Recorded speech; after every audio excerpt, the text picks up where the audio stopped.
Hi everyone, I'm Kristen Calloway, producer of the podcast, and Adam has back-to-back speaking engagements this week. So I'm here to let you know that this week we've compiled a great episode for you with learnings from our guests on how to give feedback and have difficult conversations with employees. Enjoy! Welcome to the Best Team Wins podcast with Adam Robinson. He's talking to today's industry leaders and entrepreneurs about the people side of their business. Welcome to the Best Team Wins podcast, where we feature entrepreneurs and business leaders whose exceptional approach to the people side of their business has led to incredible results. My name is Adam Robinson, and for the next 25 minutes, I'll be your host as we explore how to build your business through better hiring. Today on the program, Jessica Rovello is co-founder and CEO of Arkadium. What's your philosophy then on delivering feedback or coaching when the job's just not getting done? Yeah. So we try to kind of center all of our conversations and I guess our ethos around people really in, I would say, care for the individual without sounding too cheesy. And what I mean by that is, if you really truly care for someone as a human being, right? And you ultimately want what's best for them, then you really start to see feedback, critical feedback and positive feedback, as a component to which you are caring for them, right? Because if they are screwing something up and you are not being honest with them about it, then you're really not caring for the outcomes that are going to happen to them as a result. So the way we try to approach things is one, we train people to provide feedback on the spot or as quickly as possible when they see something happening. And again, this goes for both, critical feedback and positive feedback. And positive feedback is by far the one that's the most powerful, I find, because it encourages people to repeat great behaviors. But it's something that people always forget to do.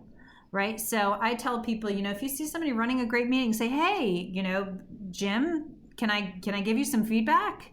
That meeting you just ran where you had an agenda, you stayed on time. Everybody was really, I felt like everybody was really collaborating well. Great job. Keep it up. Do that again. I find that to be much more powerful than the opposite, right? Which is just like, hey, Jim, can I give you some feedback? That meeting was less than stellar, blah, blah, blah, blah, blah. But that's something you constantly have to remind people to do, generate that positive feedback. That's one thing, do it in the moment. The other thing is we force moments on people. So we work like many companies do with a weekly one-on-one schedule between manager and direct. And we have in the software tool that we use, we have a specific section on feedback. What feedback can you provide to your manager and what feedback can they provide to you? So if for some reason they didn't provide feedback in the moment or didn't have the opportunity to, we're constantly trying to elevate and bring awareness to the fact that you should be doing it. Jason Graciano is the managing partner at the all-new, soon-to-be-open Greenacres Nissan in Greenacres, Florida. Give me the talk. I'm not working out. How do you hold someone accountable for results in a way that respects them as an individual, but also moves them on if they're taking up a spot? Well, that conversation can't happen only at the end. I'm really good at being transparent up front. So prior to the job being done, prior to us identifying that they are not fitting the role or that they're not excelling in that role, there is prior to you beginning, there is an absolute layout of what a example of a good job is, a bad job is, and an outstanding job is. So the person is not surprised. And I think in many businesses, and especially in the car business, they tend to shoot from the hip, and the person is not doing so well. They were never told what they were expected to do. The person's not doing well, and it's like, hey, listen, you know what? You're not working out for us. It's going to be time for you to either get better or get out. I don't like that. I think that if a person knows going in what is expected of them, and if they are not meeting those expectations, the conversation becomes so much easier because not only you know where they are at, they also know where they are at. And the conversation is, I remember when we sat down and we went over what is expected as far as results or as far as productivity from your position or from your role. We have not been there for 30 days, 60 days, 90 days, however long it is.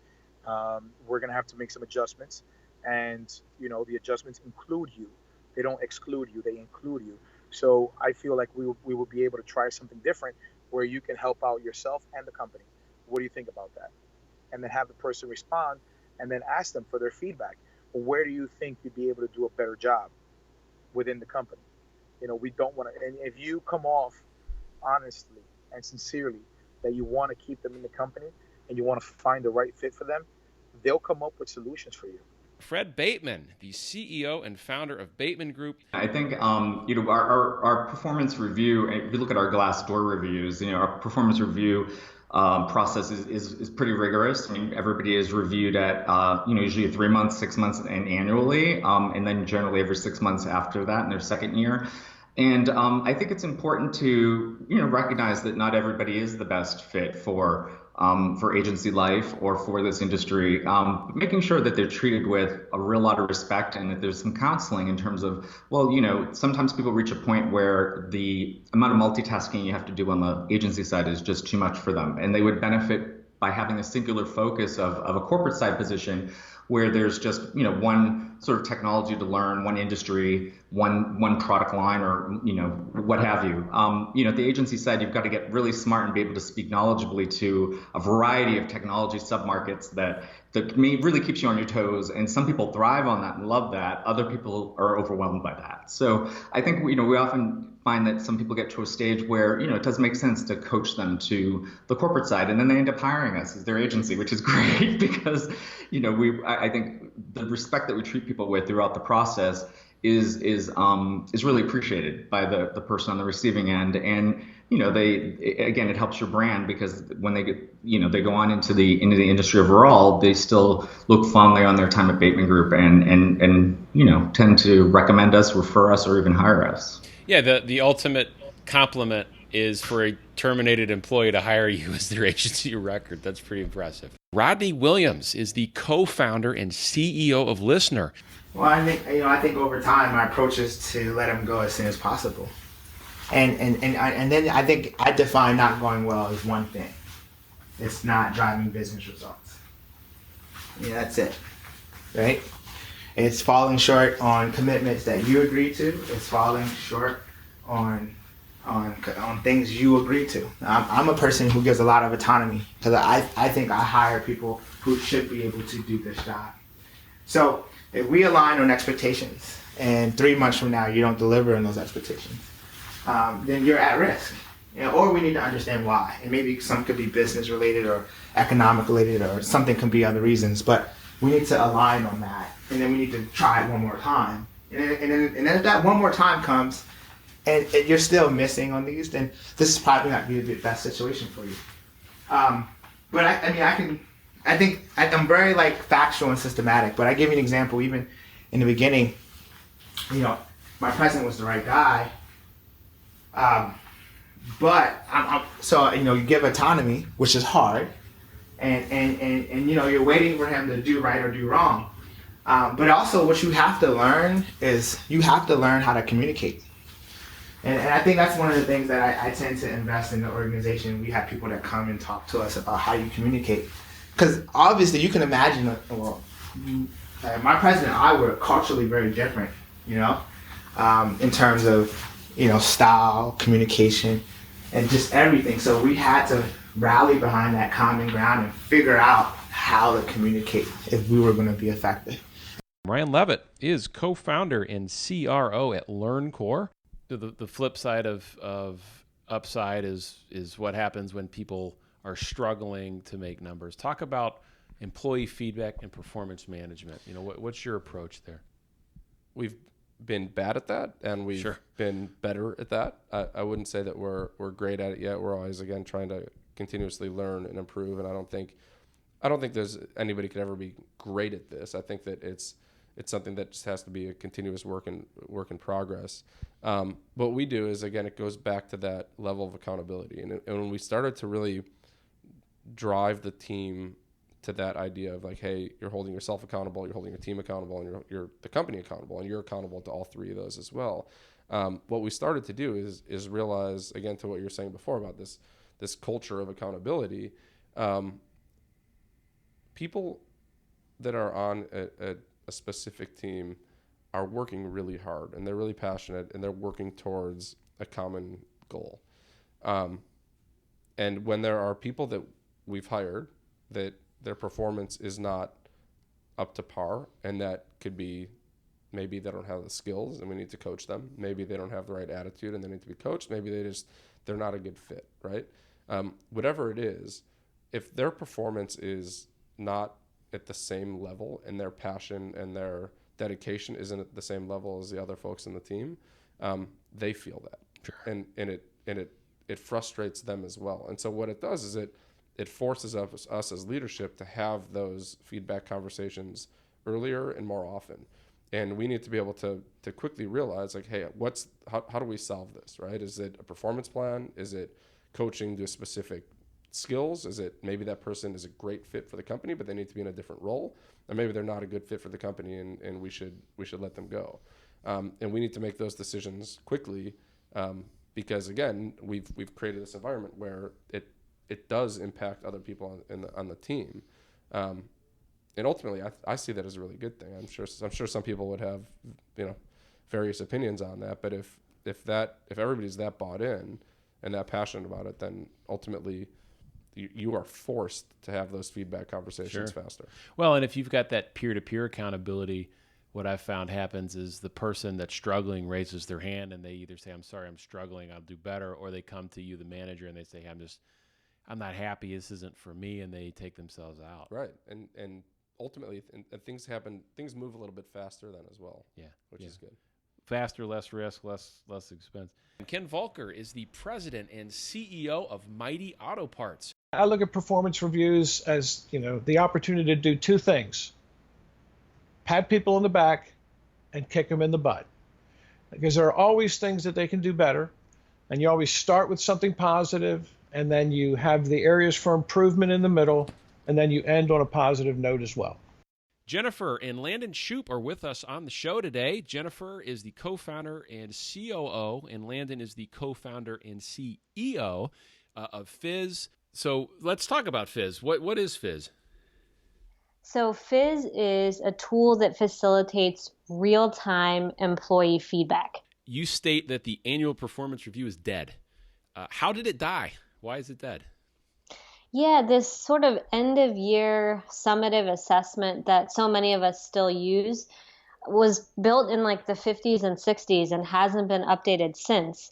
And where else in the pace of modern business do we wait till the end of a full year to make a decision? I mean, I can't think of a single other area: marketing, customer acquisition, sales. You're doing things in real time. Why do we wait to the end of the year with reviewing our talent? It's mind-boggling.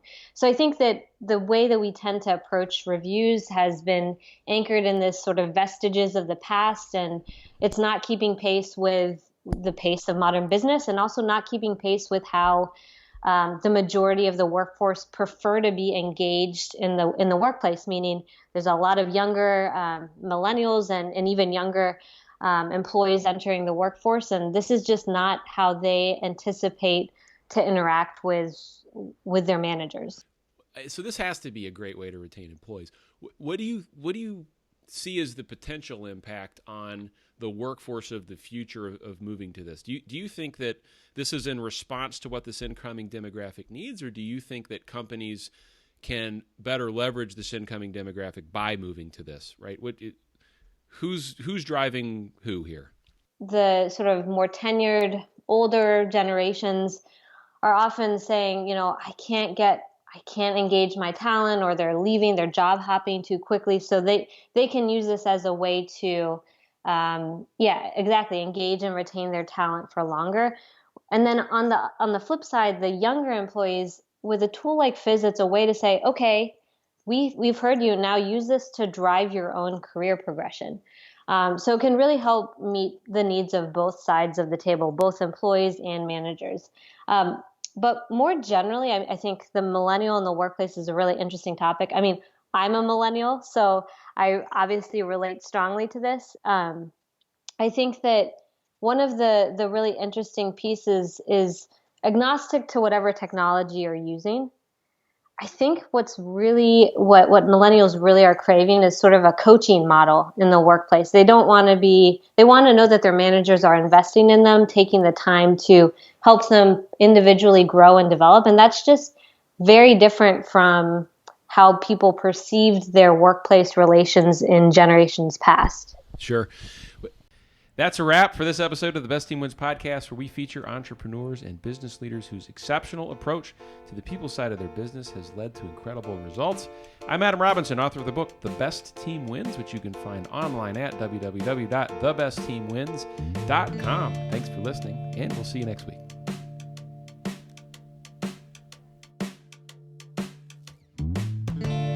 Thanks for listening to the Best Team Wins podcast with Adam Robinson. You can find out more information about Adam and his book, The Best Team Wins, Building Your Business Through Predictive Hiring, at thebestteamwins.com. Thanks again for listening, and we'll see you next week.